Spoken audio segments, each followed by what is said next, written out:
I head for my in-laws' house begrudgingly. This is because I have to go see the person I least want to see in this world. It's my mother-in-law of all people. She's the mother of someone I love, but I just don't like her. Perhaps sensing my feelings, my daughter started to cry as soon as we arrived at my in-laws' house. The more I tried to get her to stop crying, the louder her voice got, as if she could sense my impatience. In that moment, "I know why the baby's crying," my nephew, my brother-in-law's son, suddenly said. "Do you know why the baby's crying?" When my brother-in-law casually asked, my nephew confidently answered, "Yes, you see." The answer to my nephew's question that no one expected would later change my fate. My name is Willow. I am 29 years old. My husband Ken and I have been married for 2 years now, and we get along every day. Since the beginning, we were more like best friends than lovers. I feel comfortable and happy enough with Ken. But there is one person who doesn't like our relationship. That is my husband's mother. My mother-in-law didn't like me very much from the beginning of our marriage. She didn't tell me this directly, but every time I saw her, she would give me a hard time. And she only harasses me when she's alone with me. She must love her youngest son, Ken, very much. Whenever I visit my mother-in-law's house and try to have a conversation with my husband in front of my mother-in-law, she gives me a cold stare. And as soon as we're alone, she would start complaining about it. "I think it's very bad taste for your wife to be affectionate with your husband in front of me. I'm Ken's mother. I'm his blood family, so can a stranger like you not get in my way? I wish he would just divorce you." And so on and so forth, as if I was the bad guy, throwing one heartless word after another. I was so shocked by these harsh words that I couldn't say anything back. I had no idea that my mother-in-law hated me so much. What should I do? I want to have a good relationship with her, but this is not good at all. I had to make sure Ken never knew about this. In hindsight, I should have talked to my husband and distanced myself from my mother-in-law right away. But at the time, I was desperate to somehow be accepted as his wife. The real hell started after that. 6 months into our marriage, my mother-in-law became obsessed with her grandchildren more than necessary. "Willow, you know, I think our heir must be a boy." One day, as soon as I showed up at my in-laws' house, she suddenly said that to me. My husband and father-in-law who were there, including myself, froze. It was Ken who spoke up on my behalf. "What's wrong with you, Mom?" "You have been married for 6 months, right? It should be time to start having a baby." "Don't talk to me like that. A child is a gift. It's not a given that you'll have a baby within 6 months of marriage, so—" "But with Kyle and his wife got pregnant right after they got married." "That doesn't matter. We have our own pace. Mom, don't meddle too much." My mother-in-law is not amused by my husband's words. I deliberately pretended not to notice the occasional cold glare from my mother-in-law. Ken's brother Kyle got married 5 years ago. Shortly after that, his wife became pregnant and gave birth to a boy. My nephew, Billy, will be 4 years old soon.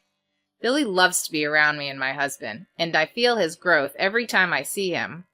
And that's not all. Between you and me, Billy's words have saved my life many times. I think it all started when he was 2.5 years old, when he started to talk. When I was about to leave my in-laws' house, Billy said to me, "You know, Auntie, you should take a different road when you go home." "Billy, what's wrong? The usual way is no good?" "It has to be a different road."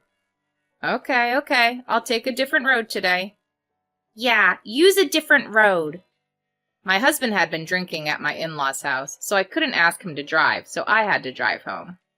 As I started to drive, Billy's words came back to me, so I drove home on a different road. The next day, the news reported that there had been a major accident on the original road I was supposed to take yesterday. When I saw it, I dropped the mug I was holding onto the floor without thinking.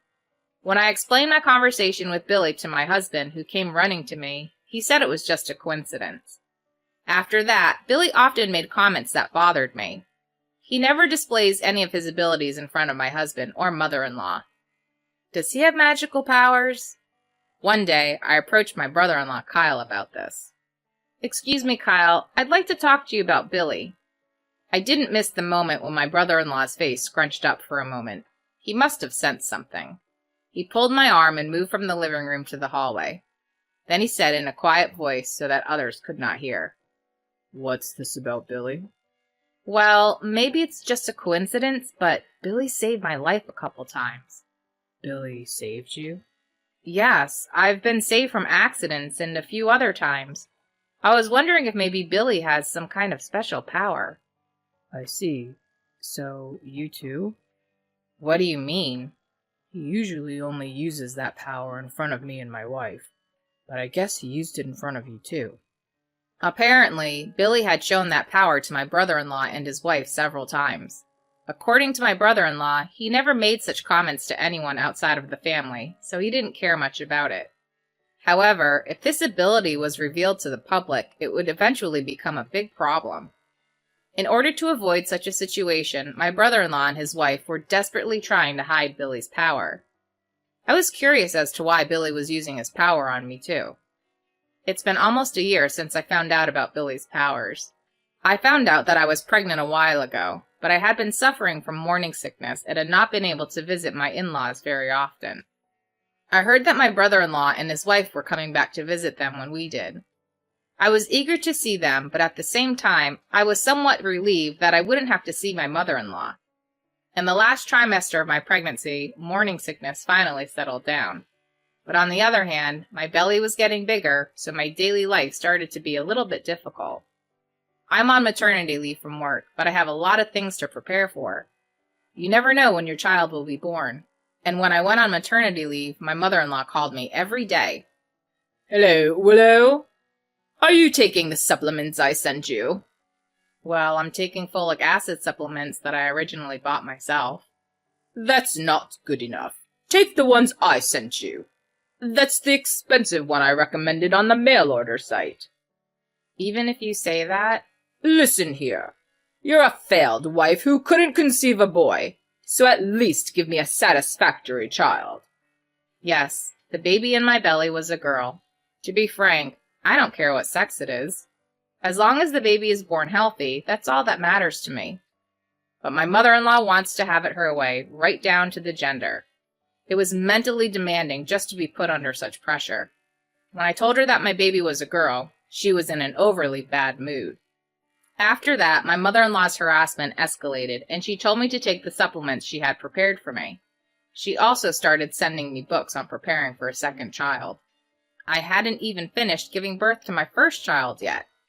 She also called me every day and repeatedly called me with heartless abuse, telling me that I was a worthless wife, that she should never have allowed us to get married, and that I should divorce her son after the baby was born.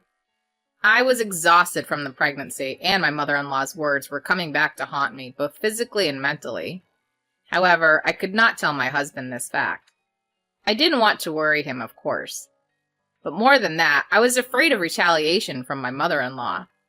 I managed to give birth to a healthy baby girl despite my daily battles with anxiety. In fact, she was so lovely that I did not care about my mother-in-law's words when I gave birth to her.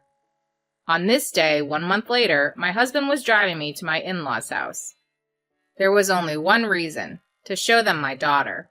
My brother-in-law and his wife and Billy would also be there today. I was afraid of what my mother-in-law would say, but I was looking forward to see my father-in-law and my brother-in-law's family for the first time in a while, more than anything else. But when we arrived at my in-laws' house, I found it difficult to walk to the garage. I wondered what my mother-in-law would say to me again. If it was just me, it's fine, but if she hurt my daughter too as she grew up, I couldn't stop thinking about that. However, what had come to pass had been done. I head for my in-laws' house begrudgingly. Fortunately, it was my brother-in-law, not my mother-in-law, who greeted us. My brother-in-law and his family had also arrived about 30 minutes earlier, and my in-laws were playing with Billy in the living room. When my mother-in-law saw me, she glared at my daughter. Then, as if sensing something, my daughter started to break down. I don't know what happened. I had given her milk in the car earlier, and she had been sleeping when I arrived. My husband wondered what was wrong, but my father-in-law tried to reassure us by saying, "It's just that she's in a different place than usual." I tried my best to soothe her, but she just wouldn't stop crying. My mother-in-law sighed loudly and looked at me in annoyance. And as she walked by me, she mumbled, This is why girls are no good. At that moment, I felt a surge of anger that I had never felt before. No matter how much I loved her son, I just couldn't forgive her for this comment. What the hell was wrong with her? Why does it matter what sex she is? What is that attitude when your grandchild is born safe and sound? Enough already. I'll never show my face here again.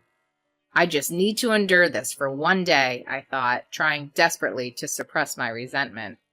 Then, I know why the baby's crying. Billy, who had been happily playing with his toys, suddenly said something like that. I immediately looked at my brother-in-law and exchanged eye contact. I thought to myself, maybe he's activating his power. My brother-in-law casually asked, "Do you know why the baby's crying?" Billy confidently opened his mouth. "She's crying because she feels sorry for Auntie." My husband was the first to react to his words. "Billy, what do you mean? Is that what the baby is saying?" "Yep. The baby is telling Grandma to stop bullying her mom."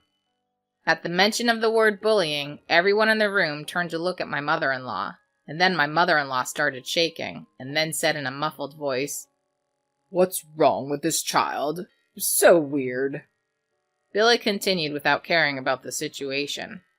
"Grandma has been being mean to Auntie for a long time, and that baby had known it from the time she was in her belly, and that she had always hated it." My husband responded to Billy's words with a straight face. "Billy, is that true?" "Yes, it's true. The baby says she couldn't even tell her daddy because he's too nice to her. The baby is saying, 'Daddy, please help Mommy.'" "I see. Thank you. Billy, you made me finally realize it too." My husband stroked Billy's head and gave him a gentle smile.